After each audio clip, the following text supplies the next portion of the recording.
Welcome back. Last week we may have located Tontonteac. If Lake Mead is truly Tontonteac, then I would suggest that Axa would be to the west of it. If we are using the Y-Flick map from 1597, it shows that Tontonteac is southeast of the confluence of the Colorado and the Little Colorado River, while Axa is northwest of Tontonteac following the Axa River. If we look upon Google Earth, there is not a river flowing from the northwest into the Colorado River. However, there is the Las Vegas Wash. The Las Vegas Wash is accumulation of several natural springs, groundwater and water runoff, which is believed to have been a wash and not a river for several centuries. The traditional understanding of the Las Vegas Wash is that it was always a wash and never a river. What is the difference between a river and a wash, you might ask?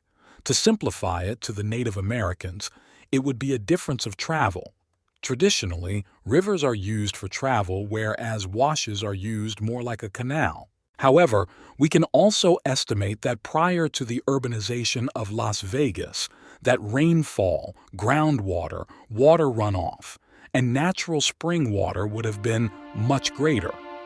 So, it is quite plausible that this was once a river. An interesting piece of information that I came across indicates that a site was discovered near the Lake of Las Vegas in 2003.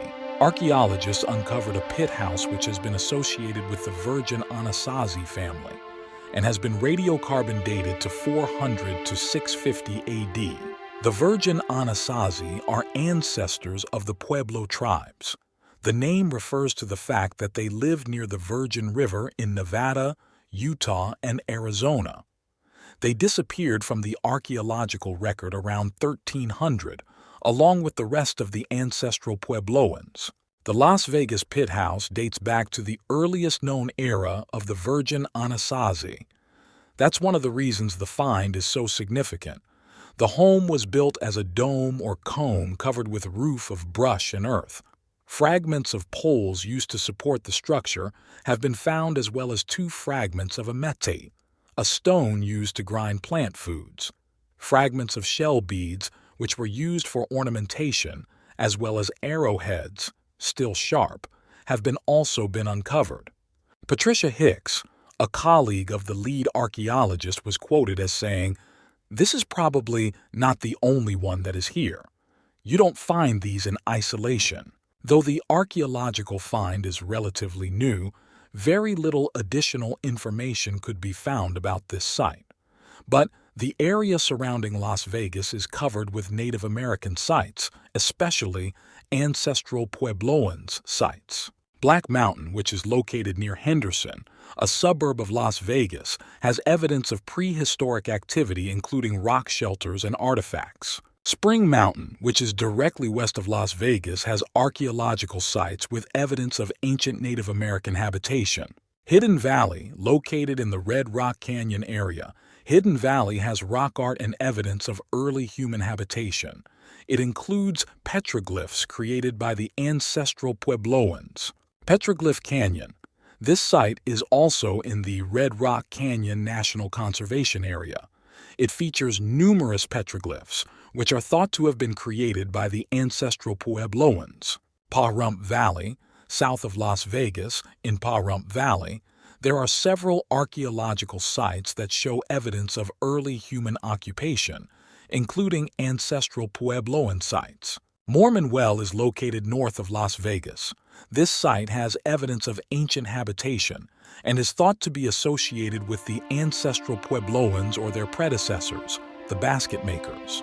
Tootle Springs Fossil Beds National Monument, while not exclusively ancestral Puebloan, this area contains evidence of prehistoric human activity and has been studied for its archaeological significance. Imagine what would have been found prior to Las Vegas being built.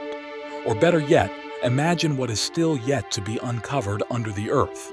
Also, I just wanted to touch on this fact about Las Vegas. Las Vegas has extensive tunnel systems underneath the city. It makes me quite curious when we see that this pit house discovered was deep within the earth. Is there some sort of connection? Maybe, maybe not. The tunnel system was said to be built for drainage. Was this Axa?